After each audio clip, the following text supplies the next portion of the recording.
नमस्कार दोस्तों, मैं रविंद्र कुमार। दोस्तों एक बार आप सभी का फिर से हार्दिक स्वागत।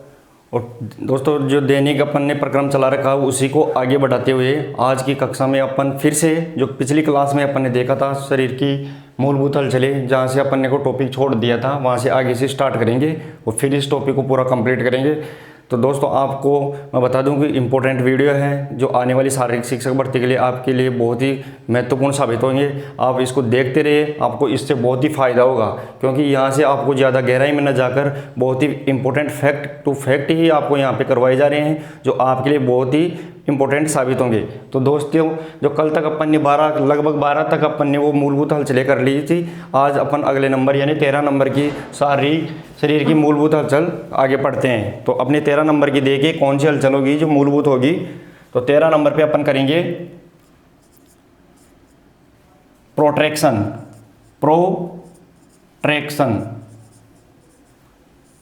प्रोट्रैक्शन देखिए दोस्तों, इसका मतलब क्या होता है। प्रोट्रैक्शन का मतलब होता है कि जबड़े की जो मैंडिबुलर हड्डी होती है वो आगे की तरफ आना, क्योंकि जब चेहरे में जो ऊपर की हड्डी होती है, जबड़े से ऊपर वाली हड्डी होती है वो बिल्कुल फिक्स रहती है, उसे की बोन बोलते हैं। लेकिन जबड़े की निचली यानी नीचे वाली हड्डी ही हिलती है, तो जबड़े की मैंडिबुलर हड्डी का आगे की तरफ आना उसे बोलते हैं प्रोट्रैक्शन। जबड़े की मैंडिबल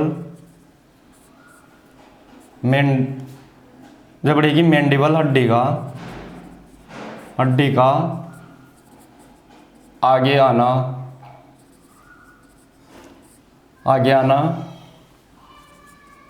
प्रोट्रैक्शन कहलाता है। इसका एग्जांपल अपन देखते हैं, खाना खाते हैं तो अपने जो जबड़े की मैंडिबुलर हड्डी है ये नीचे वाली हड्डी है, ये मैंडिबुलर हड्डी होगी। तो अपन खाना खाते हैं तो ये हिलती है आगे और पीछे, यही जाएगी तो जबड़े की मैंडिबुलर हड्डी आगे आएगी, तो उसे बोलेंगे अपन प्रोट्रैक्शन। यहाँ पे एक इंपॉर्टेंट बात जो आपको नोट लगा के लिखनी है कि शरीर की सबसे मजबूत हड्डी कौन सी होती है, तो वो जबड़े की हड्डी होती है। यहाँ पे ध्यान रखने की बात है, शरीर की सबसे मजबूत हड्डी तो जबड़े की हड्डी। ये है, यहाँ पे आपको ध्यान रखना है जबड़े की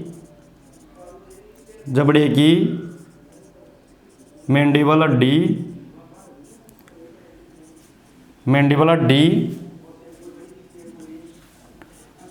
शरीर की सबसे मजबूत हड्डी होती है। तो देखिए दोस्तों अपन पढ़ रहे हैं प्रोट्रैक्शन यानी जबड़े की मैंडिबुलर हड्डी का आगे की तरफ आना। ये अपन पढ़ रहे हैं कहाँ, आगे की तरफ आना, आगे की तरफ। लेकिन यहाँ पे नोट डाल के देख लिया, एक इंपॉर्टेंट पर्सन और निकाल लिया कि जबड़े की जो मैंडिबुलर हड्डी होती है वो शरीर की सबसे मजबूत हड्डी होती है। सबसे मजबूत, शरीर की सबसे मजबूत। यहाँ पे ध्यान देने की बात यह है कि सबसे मजबूत हड्डी जबड़े की मैंडिबुलर होती है। तो प्रोट्रैक्शन देख लिया। 13वीं अगली क्रिया आएगी अपन 14 नंबर की, तो 14 नंबर की प्रोट्रैक्शन के बाद में रिट्रैक्शन, उसका उल्टा होगा रिट्रैक्शन का मतलब क्या होगा। तो रिट्रैक्शन का मतलब जब प्रोट्रैक्शन में जब मैंडिबुलर हड्डी क्या आई थी आगे, तो रिट्रैक्शन में मैंडिबुलर हड्डी वापस पीछे जाएगी। तो यानी जबड़े की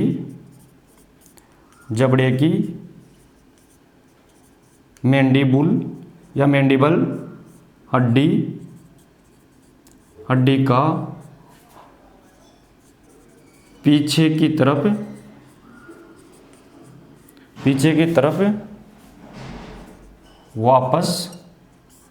वापस जाना। तो जबड़े की मैंडिबुलर हड्डी वापस पीछे जा रही है तो वो क्या कहलाएगी, वो रिट्रैक्शन कहलाएगी। रिट्रैक्शन तो अपन दोनों पॉइंट, प्रोट्रैक्शन और रिट्रैक्शन दोनों मैंडिबुलर हड्डी से जुड़े हुए टॉपिक थे, दोनों मैंडिबुलर हड्डी से जुड़ी हुई ही हलचल थी। तो आगे आना और पीछे आना, तो अपने को अच्छी प्रकार से इन दोनों को समझ लिया। अपनी जो अगली प्रोसेस होगी 15 नंबर की रहेगी हलचल, वो होगी एलिवेशन।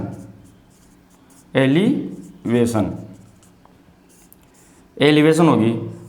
एलिवेशन का मतलब क्या होता है दोस्तों, एलिवेशन यानी ऊंचाई, शरीर के अंगों को शरीर के अंगों को ऊपर की तरफ उठाना वो एलिवेशन कहलाता है। यानी शरीर के अंगों को शरीर से ऊपर की ओर उठाना या मध्य रेखा से ऊपर उठाना वो क्या कहलाता है? एलिवेशन कहलाता है। तो इसकी डेफिनेशन कैसी होगी? शरीर के अंगों को शरीर के अंगों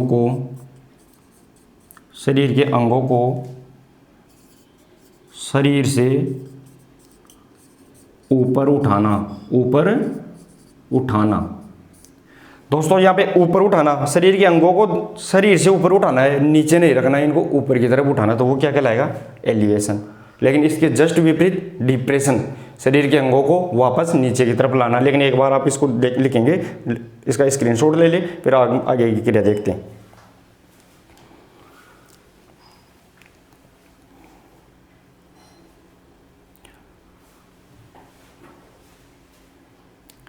तो चलिए दोस्तों, अपन ने जो देख लिया 15 नंबर तक देख लिया। अब 16 नंबर की जो अपनी मूलभूत हलचल होगी उसको बोलते हैं अपन डिप्रेशन।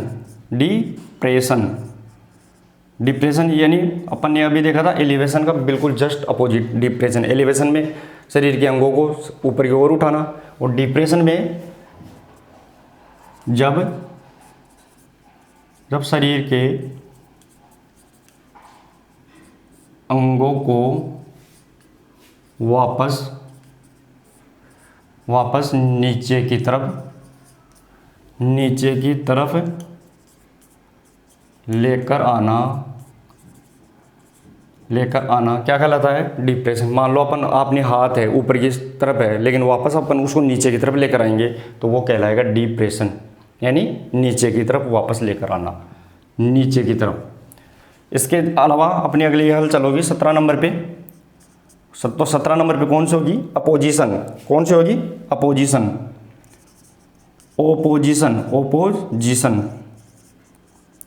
देखिए दोस्तों, अब इसको क्या कहते हैं, इसकी एक बार डेफिनेशन देखो। ओपोजिशन को मतलब हाथ के अंगूठे का, हाथ का अंगूठा है तो हाथ के अंगूठे का सभी अंगुलियों से मिलाना, एक एक करके मिलाना, वो अपोजिशन कहलाता है। यानी हाथ के अंगूठे का अंगुलियों से मिलाना ओपोजिशन कहलाता है। इसकी डेफिनेशन लिखेंगे, जब हाथ के अंगूठे का अंगुलियों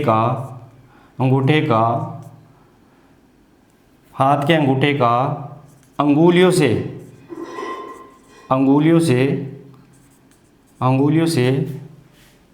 मिलाना क्या कहलाता है? ओपोजिशन कहलाता है। जब हाथ के अंगूठे का, यहाँ पे मिल रहा कौन है? अंगूठा। और किस से मिल रहा है? अंगुलियों से। यानी जब हाथ के अंगूठे का अंगुलियों से मिलाना, प्रत्येक अंगुली से मिलाना क्या कहलाएगा? ओपोजिशन। इसके विपरीत रिपोजिशन। जब हाथ का अंगूठा प्रत्येक वापस अपनी मूल स्थिति में आ जाए तो उसे बोलेंगे अपन रिपोजिशन। तो अगली अपनी 18 नंबर की क्रिया कौन सी होगी? रिपोजिशन।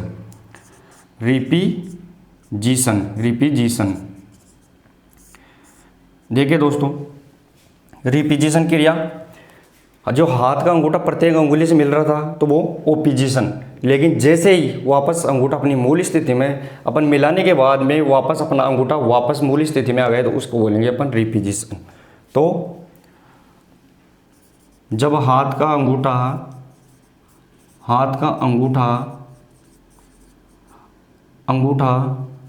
अपनी मूल स्थिति में वापस आ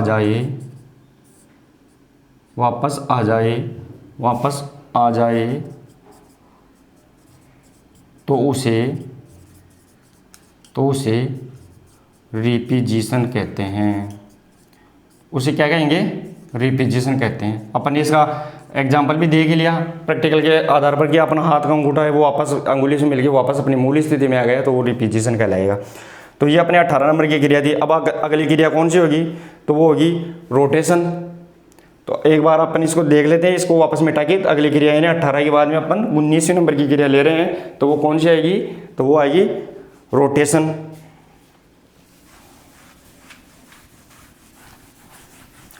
दोस्तों, शरीर की मूलभूत स्थिति हलचलें हैं वो प्रत्येक अंग पे, क्योंकि जॉइंट पे ही हलचल होती है, इसके अलावा नहीं होती है। और हलचलें किसके द्वारा करवाई जाती है? तो वो मांसपेशियों के द्वारा ही करवाई जाती है, यह भी ध्यान रखना आपको। तो अपनी जो 19 नंबर की आएगी वो आएगी रोटेशन। 19 नंबर पे क्या आएगी? रोटेशन। देखिए दोस्तों, अभी इसमें क्या होता है, रोटेशन का मतलब होता है घूमना। जब शरीर अंदर की तरफ घूम जाए या बाहर की तरफ घूम जाए, लेकिन रोटेशन यानी घूमना, तो ये दो प्रकार का होता है रोटेशन। इसको बोलते हैं फर्स्ट इनवर्ड रोटेशन, दूसरा आउटवर्ड रोटेशन। तो सबसे पहले तो अपन इसकी परिभाषा लिखेंगे। जब शरीर का कोई भी अंग गोल गोल घूमता है तो उसे रोटेशन कहते हैं। क्या बोलेंगे? उसे रोटेशन कहते हैं। तो रोटेशन का मतलब घूमना ही होता है, ट्विस्ट होता है, राउंड होता है कि अपन उसको गोल गोल घूमते हैं तो वो रोटेशन कहता है। लेकिन रोटेशन भी दो प्रकार का होता है, एक बाहर की तरफ और एक अंदर की तरफ, यानी इनवर्ड एंड आउटवर्ड रोटेशन। तो इसमें जो रोटेशन का पहला प्रकार है वो पढ़ेंगे अपन इनवर्ड रोटेशन। इनवर्ड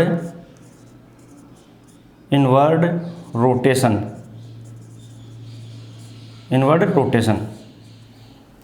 देखिए दोस्तों, जब शरीर का कोई भी अंग या शरीर मध्य रेखा की तरफ घूम जाए, जब शरीर मीडियल रेखा की तरफ घूम जाए तो उसे बोलेंगे अपन इनवर्ड रोटेशन। इसका दूसरा नाम इनवर्ड रोटेशन का, तो उसे मीडियल रोटेशन भी कहते हैं। तो एक बार देखना, इसे पहला पॉइंट क्या होगा इसमें, इसे मीडियल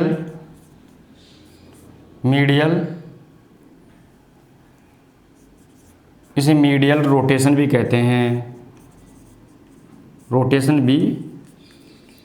हैं। ये तो इसका उपनाम है। इनवर्ड रोटेशन को क्या कहते हैं? इसे मीडियल रोटेशन भी कहते हैं। दूसरा, इसमें शरीर मीडियल लाइन से या मध्य रेखा से मीडियल लाइन से अंदर की तरफ घूम जाता है तो अपन उसको क्या बोलेंगे? Inward rotation. जब अपना शरीर है वो अंदर की तरफ, यानी ये मीडियल लाइन है अपनी जो सामने है मीडियल लाइन, इसको अंदर की तरफ घूमना, यानी ये है अंदर की तरफ, इसको मतलब, और यहाँ से घूमेंगे अपन, ये बाहर की तरफ हो गया, मीडियल लाइन का बाहर की तरफ, ये अंदर की तरफ। तो ये मीडियल लाइन से अंदर की तरफ घूमना वो क्या कहलाता है? Inward rotation. इसके अलावा दूसरा जो रोटेशन का दूसरा प्रकार है तो उसको बोलते हैं अपन आउटवर्ड रोटेशन, यानी आउटवर्ड रोटेशन। देखिए दोस्तों, आउटवर्ड रोटेशन इनवर्ड रोटेशन का जस्ट अपोजिट है कि जब शरीर मध्य रेखा से बाहर की तरफ घूम जाए तो उसे आउटवर्ड रोटेशन कहते हैं। लेकिन इसका भी उपनाम है आउटवर्ड रोटेशन को, इसको लेटरल रोटेशन भी बोलते हैं। तो इसका फर्स्ट लाइन क्या होगी? इसे लेटरल रोटेशन भी कहते हैं। दूसरा पॉइंट क्या होगा? जब शरीर मध्य रेखा से या मीडियल लाइन से मध्य रेखा से बाहर की तरफ घूम जाए तो उसे क्या बोलेंगे? आउटवर्ड रोटेशन बोलेंगे। जब मध्य रेखा से बाहर की तरफ घूम जाए तो उसे आउटवर्ड रोटेशन बोलेंगे। दूसरा लेटरल रोटेशन, यानी साइड में घूम जाए, लेटरल का मतलब भी साइड में होता है, तो लेटरल यानी साइड में घूम जाए तो उसे भी आउटवर्ड रोटेशन कहते हैं। इनवर्ड रोटेशन में इसमें मीडियल रोटेशन भी कहते हैं। और शरीर किसकी तरफ घूम रहा है? मध्य रेखा की तरफ घूम रहे हैं, मिड लाइन यानी मध्य रेखा के अंदर की तरफ घूम रहे हैं, इसमें ध्यान रखना। किसकी तरफ? अंदर की तरफ। और इसमें शरीर की मध्य रेखा से बाहर की तरफ घूम रही है, ये भी ध्यान रखना अपने को। तो ये अपना रोटेशन यानी 19वें नंबर की हलचल हो गई रोटेशन। तो दोस्तों इसके बाद में अपनी लास्ट रोटेशन आती है, उसको बोलते हैं अपन सरकमडेक्शन। एक बार आप इसको देखिए, फिर अगली लाइन को देखते हैं अपन। तो चलिए दोस्तों, आपने लिख लिया होगा इसको। अब अपना लास्ट और 20 नंबर की रोटेशन वो होगी, उसको बोलते हैं सरकमडक्शन। सरकमडक्शन यानी अपन ने क्या क्या पढ़ा था उससे पहले, flexion, extension, hyper extension, rotation, circumduction, जो भी जितनी भी अब तक क्रियाएं पढ़ी है, ओपोजिशन, रिट्रेशन, रोटेशन, जितनी भी सब चीज़ें पढ़ी है उनको मिक्स में उसमें 4 क्रियाएं आएगी, उसे बोलेंगे सरकमडक्शन। तो अपनी 20 नंबर की जो क्रिया होगी उसे बोलते हैं सरकमडक्शन। सरकमडक्शन, सरकमडक्शन इसे मतलब शरीर सभी प्रकार से चारों तरफ घूमे, हर ऊपर नीचे साइड में सभी प्रकार से रोटेशन करे तो उसके सरकमडक्शन बोलते हैं। लेकिन इसमें मुख्यतः 4 क्रियाएं होंगी, ये आपको याद रखना है कि सरकमडक्शन में, यहाँ पे क्वेश्चन भी बनता है इसका कि सरकमडक्शन में इनमें से कौन सी क्रियाएं सम्मिलित नहीं है। तो 4 क्रियाएं हैं, उनमें से 3 क्रियाएं आपको ऑप्शन में देगा, एक दूसरी क्रिया देगा, तो वो आपका आंसर निकलेगा। तो इसमें इसका एक बार डेफिनेशन सरकमडक्शन की, जब शरीर निम्न क्रियाओं द्वारा, निम्न 4, यहाँ पे शब्द है 4 ही क्रियाएं होगी इसमें, निम्न 4 क्रियाओं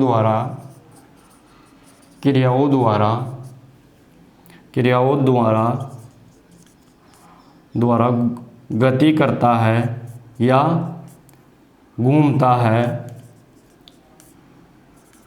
तो उसे सरकमडक्शन कहते हैं। अब इसमें कौन कौन सी 4 क्रियाएं होगी वो देखो सबसे पहले, मेन इंपॉर्टेंट, क्योंकि इसमें अपन ने पॉइंट लगा दिया कि इसमें कितनी क्रियाएं होगी, 4 क्रियाएं होगी।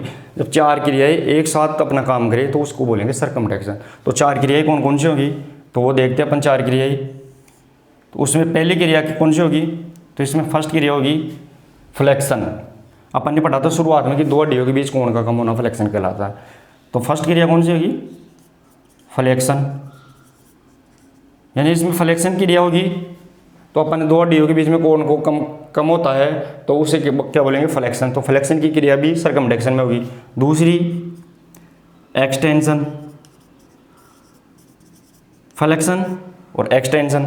जब फ्लेक्शन हुआ था 2 हड्डियों के बीच में कोण का कम होना, और एक्सटेंशन का मतलब 2 हड्डियों के बीच में कोण का बढ़ना, तो वो एक्सटेंशन अपन ने पहले भी पढ़ लिया था। तीसरी क्रिया कौन सी आएगी इसमें, तो वो आएगी इसमें एडक्शन। तीसरी क्रिया कौन सी आएगी इसमें, एडक्शन। एडक्शन का मतलब जब शरीर के अंग मध्य रेखा यानी मीडियल लाइन के पास में आए तो उसे एडक्शन बोलते हैं। अपन पहले भी देखा था, एडक्शन जब शरीर के अंग कोई भी अंग हो वो मध्य रेखा के पास यानी मीडियल लाइन के पास में आ जाए तो उसे बोलेंगे एडक्शन।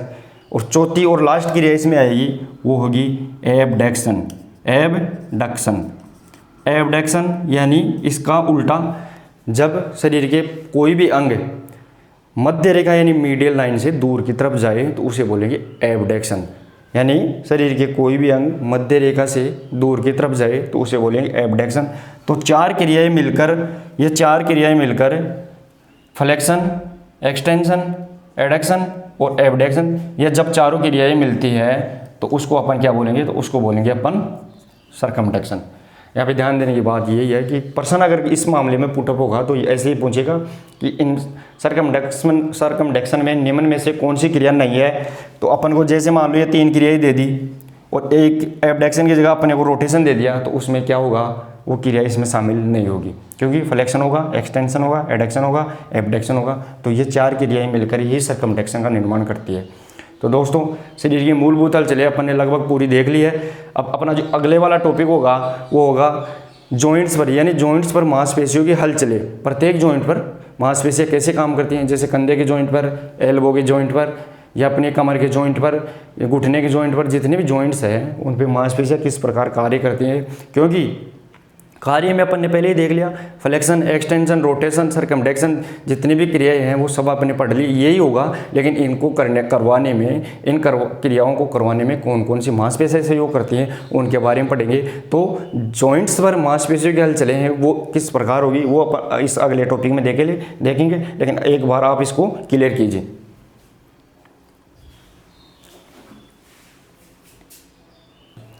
तो दोस्तों ये अपन ने देख लिया कि ये शरीर की मूलभूत हलचलें थी जो अपने इसमें देख लिया। इससे बाहर अगर क्वेश्चन भी बिल्कुल भी नहीं जाएगा, क्योंकि लगभग अपन ने 20 के लगभग अपन ने यहाँ पे जो हलचलें थी वो देख ली।